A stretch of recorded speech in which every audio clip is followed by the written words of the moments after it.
కానీ వాస్తవానికి తమరు ఆ మాటను మరిచిపోయి అయోధ్య రాకుమారుల మాటలకు మైమరచి తమ సైన్యాన్ని తీసుకుని లంకపై దండయాత్రకు బయలుదేరుతున్నారట.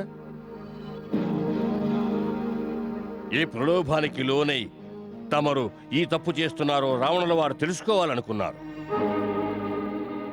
మాకు తమతో ఎలాంటి వైరమూ లేదు, ఏ ద్వేషమూ లేదు, ఏ విరోధమూ లేదు. మేము తమకు ఏ కీడు చేయలేదు. అయినను ఈ అకారణ వైరమెందులకు? రావణుడు ఈ విషయములన్నీ ఆలోచించి తమతో ఈ విధముగా చెప్పమన్నారు. తమరు ఈ మానవులను వదిలిపెట్టి తమ సైన్య సమేతముగా నేడే కిష్కింధకు వెళ్ళిపోవాలి. ఏలననగా వానర రాక్షస వైరం కూడదు, లేదంటే క్షేమకరం కాదు. లేదంటే ఏమి చేస్తారు? మహారాజా, ఒక చిన్న తప్పును సరిదిద్దుకోవడం వల్ల దాని ఫలితంగా రాబో వినాశనాన్ని ఆపవచ్చు. ఆ వినాశనాన్ని కోరి తెచ్చుకోవాల్సిన అవసరమేమున్నది?